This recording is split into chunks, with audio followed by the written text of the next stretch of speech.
And Ruby Red was a song that was supposed to be on the first album but didn't make it.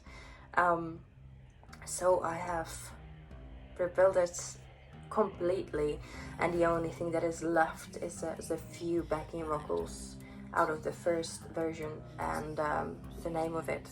So essentially speaking, the name doesn't really have anything to do with the song, but it was a working title and we kept it that way. It's almost me predicting my own future.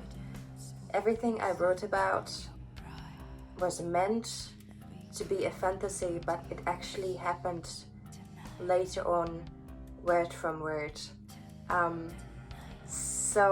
And it's not the first song like that. So since then I'm being really wary whenever I'm writing song, not to write anything that I don't want to happen in real life.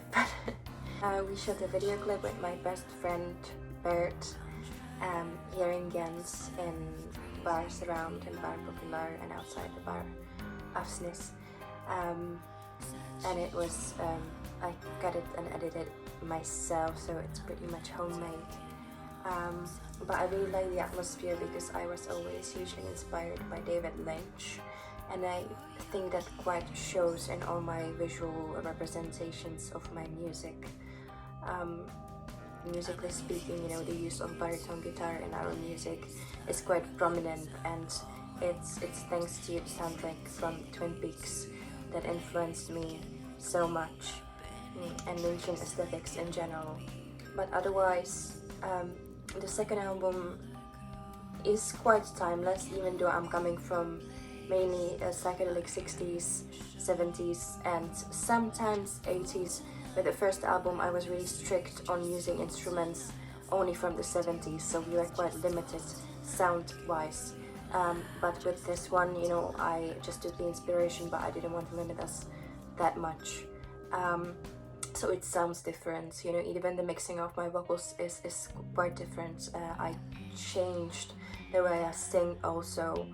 And in terms of the themes of the second album, it is about one's soul, it is about, you know, spiritual awakening.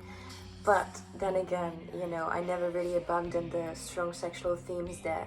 So you will have both sides in the second album. We don't have a date for the upcoming album yet. We just want to really feel like it's right. Whenever it feels right, we're just gonna release it. I think we will release 3 singles before the whole album comes out.